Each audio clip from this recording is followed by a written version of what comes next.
So బాబు కొద్దిగా మా senior party నాయకులు తమ్ముళ్ళు కొంచెం 5 నిమిషాలు సహకరించండి. 5 నిమిషాలు press meet, very short and sweet. కొద్దిగా మాట్లాడకుండా ఉండండి దయచేసి. సారీ జర్నలిస్ట్ మిత్రులకు ఆలస్యమైంది, కొంత సమన్వయ లోపంతో మీకు ఏదైనా ఇబ్బంది కలిగిస్తే క్షమించాలని కోరుకుంటూ అందరికీ నమస్కారం. ముఖ్యంగా బీఆర్ఎస్ పార్టీ రజతోత్సవ సభను వరంగల్లో నిర్వహించాలని గౌరవ బీఆర్ఎస్ పార్టీ అధ్యక్షులు తెలంగాణ రాష్ట్ర తొలి ముఖ్యమంత్రి కేసీఆర్ గారు నిర్ణయించడం జరిగింది. ఏప్రిల్ 27వ తేదీన వరంగల్లో మరి ఈ రజతోత్సవ సభను నిర్వహించాలని నిర్ణయించారు. బీఆర్ఎస్ పార్టీకి వరంగల్ జిల్లాకు చాలా అవినాభావ సంబంధం ఉంది. ముఖ్యంగా ఈరోజు కూడా చాలా విశేషమైన రోజు, మిలియన్ మార్చ్. తెలంగాణ ఉద్యమంలో అత్యంత ప్రాధాన్యత కలిగినటువంటి దినం మార్చ్ 10వ తేదీ, మిలియన్ మార్చ్. ఈ సమయంలో కరెక్ట్గా ఇదే సమయానికి రాష్ట్రం మొత్తం కూడా అత్యంత ఉత్కంఠగా ఆ రోజు మిలియన్ మార్చ్ ఏం జరుగుతుంది అని చూశారు. నాటి కాంగ్రెస్ ప్రభుత్వం ఎన్నో నిర్బంధాలు, ముళ్ళ కంచెలు పెడితే మేము బోట్లో పడవ ద్వారా మేము ఆ రోజు ట్యాంక్ బండ్ మీదకి ఎక్కాం. అలాంటి మిలియన్ మార్చ్ రోజు ఉద్యమాల కిల్లా ఈ వరంగల్ జిల్లాలో ఉండడం నాకు కూడా చాలా సంతోషాన్ని కలిగిస్తా ఉంది. అయితే వరంగల్లో గతంలో కూడా చాలా భారీ బహిరంగ సభలు జరిపిన ఘనత వరంగల్ బీఆర్ఎస్ పార్టీకి ఉన్నది. వరంగల్ బీఆర్ఎస్ పార్టీ చాలా పటిష్టవంతమైన నాయకత్వం కలిగింది. ఎంతో సమర్థవంతమైనటువంటి నాయకులు ఉన్నారు. గతంలో 15 లక్షల మందితో కూడా మహాగర్జనను, ఎన్నో పెద్ద కార్యక్రమాలను వరంగల్ జిల్లాలో నిర్వహించినటువంటి చరిత్ర బీఆర్ఎస్ పార్టీకి ఉంది. అయితే ఈరోజు ఏప్రిల్ 27వ తేదీన జరపవలసినటువంటి సభకు వరంగల్ జిల్లా పార్టీ సీనియర్ నాయకులందరూ, అదేవిధంగా మాజీ మంత్రివర్యులు మిత్రులు బాల్కొండ శాసనసభ్యులు ప్రశాంత్ రెడ్డి గారు, నేను చాలా సైట్లు కూడా మేము చూసాం ఈరోజు. సో ఇంకా మేము ఫైనల్ వ్యూకు రాలేకపోయినాం, ఎందుకంటే ట్రాఫిక్ జామ్స్ ఉండొద్దు, ప్రజలకు ఇబ్బంది కలగొద్దు అని చాలా జాగ్రత్తగా పార్కింగ్ ఏరియాస్ ఎక్కువగా ఉండాలి అని ఈరోజు ఒక 2 స్థలాలు మాకు జిల్లా పార్టీ నాయకులు చూపించడం జరిగింది. వాటిని కొంత ప్రాథమికంగా చూసాం, కానీ చీకటి అయిపోయింది. మళ్ళీ ఇంకొకసారి చూసి ఫైనల్గా స్థలాన్ని నిర్ణయించాలని డిసైడ్ చేసుకున్నాం. సో వినూతనమైనటువంటి ఆలోచనలకు, ఆందోళనలకు బీఆర్ఎస్ పార్టీ మరి ఎన్నో రూపకల్పన చేసి ఎంతో వ్యూహాత్మకంగా కేసీఆర్ గారు తెలంగాణ రాష్ట్రాన్ని సాధించారు. బీఆర్ఎస్ పార్టీ మీ అందరికీ కూడా తెలుసు, అది పుట్టడమే ఒక సామాజిక చారిత్రక అవసరాలను దృష్టిలో పెట్టుకొని ఆనాడు టీఆర్ఎస్ పార్టీ ఆవిర్భవించింది. ఎందుకంటే తెలంగాణ రాష్ట్రం ఏర్పడాల్సిన ఆవశ్యకత ఆ రోజు ఉండే. ఆనాటి ప్రభుత్వాలు కరెంటు బిల్లులు పెంచి తెలంగాణ రైతుల నడ్డీ విరిచే ప్రయత్నం చేసినటువంటి నేపథ్యం ఉండే. వాటన్నిటినీ దృష్టిలో పెట్టుకొని కేసీఆర్ గారు ఆ రోజు తెలంగాణ ఉద్యమాన్ని ప్రారంభించి 14 ఏళ్లు అవిశ్రాంతమైనటువంటి పోరాటాన్ని కొనసాగించి ప్రాణత్యాగానికి సైతం సిద్ధపడి తెలంగాణ రాష్ట్రాన్ని సాధించినటువంటి చరిత్ర కేసీఆర్ గారిది, బీఆర్ఎస్ పార్టీది. అదేవిధంగా బీఆర్ఎస్ పార్టీ పుట్టిందే తెలంగాణకు జరుగుతున్న అన్యాయాల మీద ప్రశ్నించడానికి పుట్టిన పార్టీ బీఆర్ఎస్ పార్టీ. ఈ అన్యాయాలకు మరి చరమగీతం పాడాలంటే రాష్ట్రం ఏర్పడడం ఒక్కటే దానికి మార్గం అని గట్టిగా నమ్మి ఆచార్య జయశంకర్ గారి ఆశీస్సులతో కేసీఆర్ గారు నాడు ఉద్యమాన్ని ప్రారంభించారు. తెలంగాణ ప్రజలు మరి కేసీఆర్ ను, బీఆర్ఎస్ పార్టీని గుండెకు హత్తుకొని బ్రహ్మరథం పట్టారు. చివరికి కేసీఆర్ చచ్చుడో తెలంగాణ వచ్చుడో అని ఆమరణ నిరాహార దీక్షకు సైతం పూనుకొని ఢిల్లీని కదిలించి రాష్ట్రాన్ని సాధించారు. అంతేకాదు 10 సంవత్సరాల పాలనలో రాష్ట్రాన్ని సాధించడమే కాదు, 10 ఏళ్ల కేసీఆర్ గారి పాలనలో అద్భుతమైనటువంటి ప్రగతిని, దేశానికే దిక్సూచిగా తెలంగాణ రాష్ట్రాన్ని నిలిపి చూపారు. కేసీఆర్ గారు ప్రారంభించిన మిషన్ భగీరథ అనే కార్యక్రమం హర్ ఘర్ కో జల్ అని భారతదేశానికి మోడల్గా నిలిచింది. కేసీఆర్ గారు ప్రారంభించిన రైతు బంధు పథకం భారతదేశంలో పిఎం ఫసల్ బీమా యోజన పథకానికి కదా దాని పేరేంది, పిఎం కిసాన్ పథకానికి, అంటే రైతు బంధు పథకం పిఎం కిసాన్ పథకానికి మార్గదర్శిగా నిలిచింది. అట్లే మిషన్ కాకతీయ చెరువుల పునరుద్ధరణను కూడా కేంద్ర ప్రభుత్వం వివిధ రాష్ట్రాలు మార్గదర్శకంగా తీసుకున్నాయి. అట్లా ఒక్క కార్యక్రమం కాదు, ఎన్నో అద్భుతమైన కార్యక్రమాలు నిర్వహించి దేశంలోనే అత్యధిక వరి ధాన్యం ఉత్పత్తి చేసే రాష్ట్రంగా తెలంగాణను నిలిపారు కేసీఆర్ గారు. రైతుల కోసం రైతు బంధు, రైతు బీమా, 24 గంటల నాణ్యమైన కరెంటు, ప్రతి మండలానికి గోడౌను, నీటి తీరువా రద్దు చేయడమే కాదు పాత బకాయిలు కూడా రద్దు చేసి కాలువల కింద చెరువుల కింద రైతులకు ఉచితంగా సాగునీరు అందించిన తొలి రాష్ట్రం కేసీఆర్ గారి ప్రభుత్వం. మిషన్ కాకతీయ కింద చెరువులు బాగు చేశాం. అన్ని ప్రాజెక్టులకు తూములు పెట్టి ప్రాజెక్టుల నీళ్లతో చెరువులు నింపే కార్యక్రమాన్ని చేసింది కూడా బీఆర్ఎస్ ప్రభుత్వం. అట్లా ఎన్నో రకాలుగా అటు రైతులకు కూడా మేలు చేశాం. పర్ క్యాపిటా ఇన్కమ్ లో దేశంలో అగ్రగామిగా తెలంగాణ నిలిపారు. జిఎస్డిపి గ్రోత్ రేట్ లో దేశానికే మార్గదర్శకంగా తెలంగాణ రాష్ట్రం నిలిచింది. ఎన్నికల్లో హామీ ఇచ్చిన పథకాలే కాదు, హామీ ఇవ్వని కార్యక్రమాలు కూడా చేసింది బీఆర్ఎస్ ప్రభుత్వం. ఇవాళ రేవంత్ రెడ్డి గారి ప్రభుత్వం ఏమో ఇచ్చిన హామీలు అమలు చేయలేక ఆపసోపాలు పడుతున్నారు. 6 గ్యారంటీల్లో ఒక్క గ్యారంటీ కూడా పూర్తిగా అమలు చేయలే. మహిళలకు ఏం చెప్పిండ్రు? మహాలక్ష్మి ఉచిత బస్సుకు పరిమితమైనరు, మహాలక్ష్మి ఎగ్గొట్టిండ్రు. చేయూత 4,000 రూపాయల పెన్షన్ అన్నారు, అమలైన పరిస్థితి లేదు. రైతులకు 15,000 రైతు బంధు అన్నారు, 2 లక్షల రుణమాఫీ అన్నారు, అమలైన పరిస్థితి లేదు. పేదలకు ఇండ్లు అన్నారు, 15 నెలలైనా 15 ఇండ్లు కూడా కాంగ్రెస్ ప్రభుత్వం కట్టలేకపోయింది. ఇట్లా ఇచ్చిన హామీలు అమలు చేయని చరిత్ర కాంగ్రెస్ అయితే, హామీ ఇవ్వకపోయినా కళ్యాణ లక్ష్మి పథకం 13 లక్షల మంది పేదింటి ఆడపిల్లల పెళ్లిళ్లకు 11,000 కోట్ల రూపాయలు ఖర్చు పెట్టి కళ్యాణ లక్ష్మి పథకాన్ని అందించింది బీఆర్ఎస్ ప్రభుత్వం. రైతు బంధు, రైతు బీమా, అదేవిధంగా ఉచిత చేప పిల్లల పంపిణీ, ఉచితంగా గొర్రెల పంపిణీ, కేసీఆర్ కిట్టు, న్యూట్రిషన్ కిట్టు, కంటి వెలుగులు, అమ్మ ఒడి, విద్యార్థులకు సన్న బియ్యంతో కడుపు నిండా అన్నం పెట్టే కార్యక్రమం, సంచార పశు వైద్యశాలలు, ఇట్లా ఒకటేంటి ఎన్నో కార్యక్రమాలు ఎన్నికల్లో హామీ ఇవ్వకపోయినా ప్రజల అవసరాలను గుర్తించి ఎప్పటికప్పుడు చేసి చూపిన ప్రభుత్వం కేసీఆర్ గారి ప్రభుత్వం. సరే, రాజకీయాల్లో ఒడిదొడుకులు ఉంటాయి, గెలుపు ఓటములు ఉంటాయి.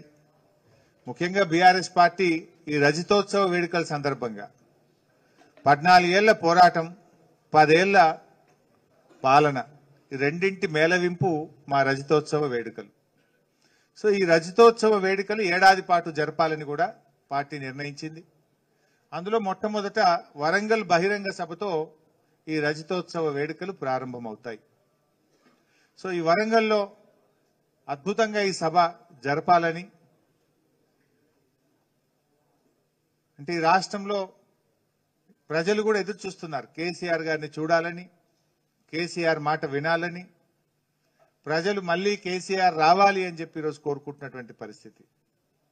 అంటే అద్భుతంగా వాలంటీర్గా స్వచ్ఛందంగా పెద్ద ఎత్తున ప్రజలు ఈ సభకు వచ్చే అవకాశం ఉంటుంది కనుక వేసవి కాలం పార్కింగ్ కానీ డ్రింకింగ్ వాటర్ ఫెసిలిటీ కానీ ట్రాఫిక్ ఇబ్బంది లేకుండా ప్రజలకు ఇబ్బంది లేకుండా జాగ్రత్తగా ఈ సభను నిర్వహించాలని చెప్పి మరి మేము ప్లాన్ చేసుకోవడం జరుగుతూ ఉంది.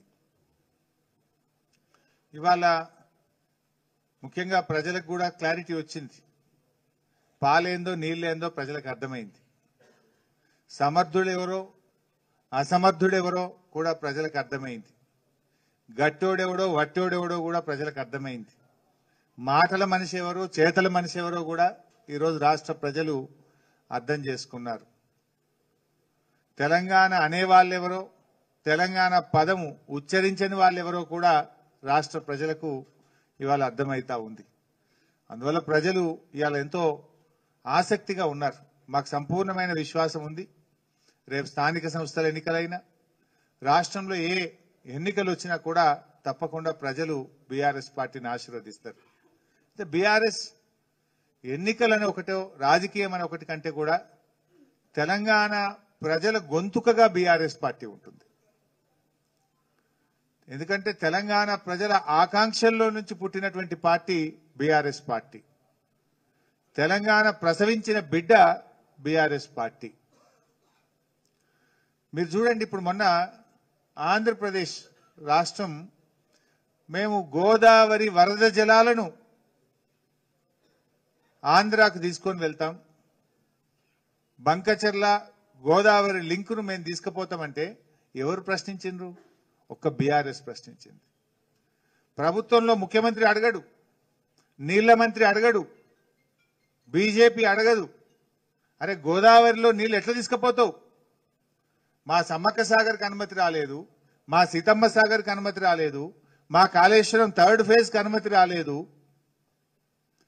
మా డాక్టర్ బాబాసాహెబ్ అంబేద్కర్ వార్దా ప్రాజెక్టుకు ఇంకా మీరు నీటి కేటాయింపులు జరపలేదు, మా అన్ని అక్కడనే పెట్టి నువ్వు వరద జలాల పేరు మీద గోదావరి జలాలను ఎట్లా తీసుకుపోతావని ఇలా గట్టిగా తెలంగాణ గొంతుకగా ప్రశ్నించిన పార్టీ బీఆర్ఎస్ పార్టీ. నా కాంగ్రెస్ అడగలే, నా బీజేపీ అడగలే.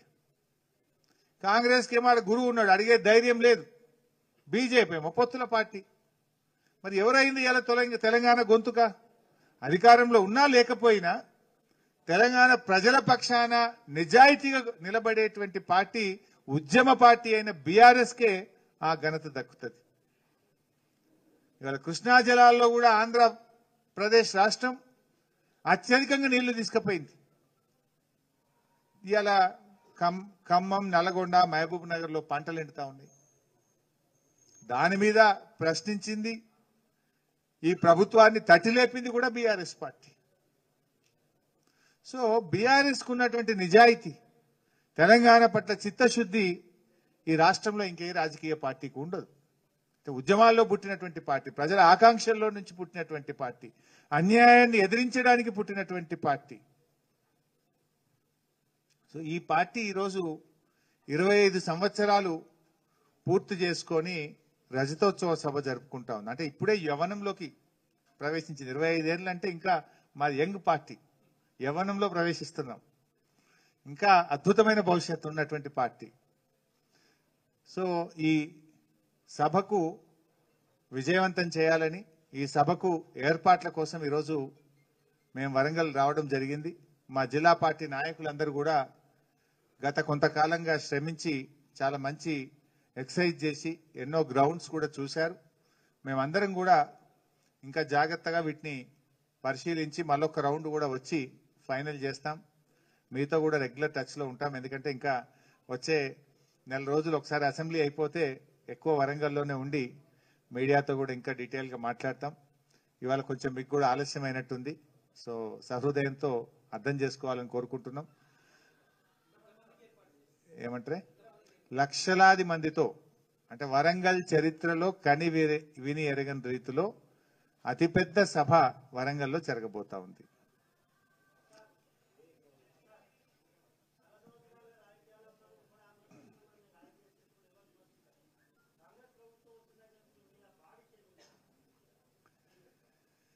బాడీ షేమింగ్ విషయంలో రేవంత్ రెడ్డి మాట్లాడిండు, మన బట్టి విక్రమార్క కూడా మాట్లాడిండు. నేను వాళ్ళలాగా మాట్లాడలేక కాదు, కొంత విలువలతో కూడిన రాజకీయం ఉండాలని నేను కోరుకుంటున్నాను. ఇప్పుడు పొడుగు ఉండడం అనేటువంటిది అది నాకు దేవుడు ఇచ్చిండు, దానికి నేనేం చేయాలి? నువ్వు పొడుగున్నవాడిని కూడా వాళ్ళు దాన్ని జీర్ణించుకోలేక రేవంత్ రెడ్డి బట్టి విక్రమార్క మాట్లాడితే అది వారి కురుచతనానికి నిదర్శనం, అంతే తప్ప ఇంకోటి కాదు. సరే, అది వారి విజ్ఞతకే వదిలేస్తాను నేను. ఇంకేమైనా విషయాలు భాయ్ సాబ్?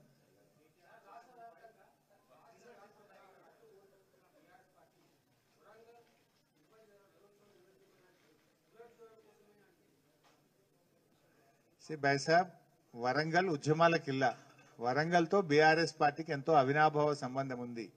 ఇక్కడ ఎన్నో పెద్ద పెద్ద సభలు పెట్టినాం. గతంలో కూడా నేను ఇక్కడ ఎన్నికల సభలకు బహిరంగ సభలకు ఇన్ఛార్జిగా నేను పనిచేసిన అనుభవం నాకుంది. సో డెఫినెట్ గా మాకు వరంగల్ సెంటిమెంట్ ఉంది. సో కాకతీయుల కోట ఇది, కాకతీయుల ప్రాంతం ఇది. ఇలా రేవంత్ రెడ్డి ఏమో కాకతీయ తోరణాన్నే తీసేస్తా తెలంగాణ ఎంబ్లంకెళ్ళి అంటుండు. కానీ మాకేమో ఈ వరంగల్ అన్నా, కాకతీయులన్నా, కాకతీయులు కట్టిన చెరువులన్నా ఎంతో గౌరవం ఉన్నటువంటి వాళ్ళం మేము.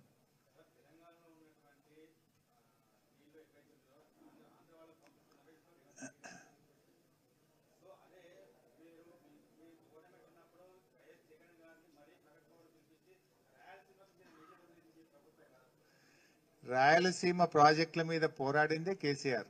మీరు అపెక్స్ కమిటీ మీటింగ్ మినిట్స్ చూడండి. రాయలసీమ ఎత్తిపోతల పథకాన్ని ఆపాలని పోరాడిన పార్టీ బీఆర్ఎస్ పార్టీ. రాయలసీమ ఎత్తిపోతల పథకం మీద గ్రీన్ ట్రిబ్యునల్కి వెళ్లి పనులు ఆపించిన ప్రభుత్వం బీఆర్ఎస్ ప్రభుత్వం. ఆనాడు పోతిరెడ్డిపాడు ప్రాజెక్టు కడితే ఇదే రేవంత్ రెడ్డి, ఇదే ఉత్తమ్ కుమార్ రెడ్డి పెదవులు మూసుకుంటే పేగులు దిగదాకా 42 రోజులు అసెంబ్లీని స్తంభింపజేసిన పార్టీ బీఆర్ఎస్ పార్టీ. ఆనాడు మా మంత్రి పదవులను గడ్డిపోచల్లాగా పోతిరెడ్డిపాడు ప్రాజెక్టు, పులిచింతల ప్రాజెక్టు తెలంగాణకు అన్యాయం చేసే ప్రాజెక్టులని మేము రాష్ట్రంలో 6 మంత్రి పదవులకు రాజీనామా చేసి పులిచింతల, పోతిరెడ్డిపాడును వ్యతిరేకించినటువంటి చరిత్ర బీఆర్ఎస్ కు మాకున్నది. పెదవులు మూసుకున్న చరిత్ర ఉత్తమ్ కుమార్ రెడ్డిది మరియు రేవంత్ రెడ్డి గారిది.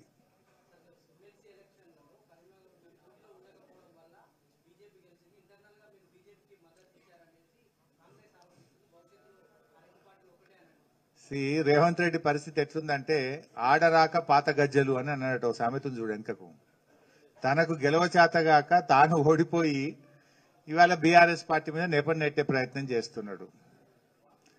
ఇవాళ ఆయన్నే ఎన్నికల్లో ప్రచారానికి వెళ్ళినప్పుడు ఈ ఎన్నికలు నా పనితీరుకు రెఫరెండము అన్నాడు. అంటే ప్రజలు తుక్కు ఒడగొట్టిరు నిన్ను. నీకేమన్నా పౌరుషం ఉంటే నువ్వు రాజీనామా చేయాలి. ప్రజలు రెఫరెండం ఇచ్చిండు నీకు, నీ పాలన బాగలేదు అని ఓడించిండు. నువ్వు గ్రాడ్యుయేట్ ఎమ్మెల్సీ ఎన్నికల్లో ప్రచారానికి వెళ్ళి నువ్వు నా పనితీరుకు ఇది నిదర్శనము, నా పనితీరుకు ఇది రెఫరెండము అని నువ్వు మాట్లాడితే ఓడించారు. గత చరిత్రలో గ్రాడ్యుయేట్ ఎమ్మెల్సీ ఎన్నికల్లో ముఖ్యమంత్రులు ప్రచారం చేసిన చరిత్ర ఎప్పుడు లేదు. ఫస్ట్ టైం రేవంత్ రెడ్డి 3 జిల్లాల్లో పోయి మీటింగ్ పెట్టిండు. పెడితే కూడా ప్రజలు నిన్ను ఓడించిండ్రు. నువ్వు ఆత్మవిమర్శ చేసుకో ఫస్ట్. ఆడరాక పాత గజ్జలు అన్నట్టు ఇవాళ గ్రాడ్యుయేట్ ఎన్నికల్లో నా బీఆర్ఎస్ హరీష్ రావు కారణమని మాట్లాడుతున్నావు అంటే అది నీ వైఫల్యం, నీ చేతగాంతనం. ఇంకోటి అంటున్నా, నువ్వు ఆడ పోయి ఏం మాట్లాడినావు?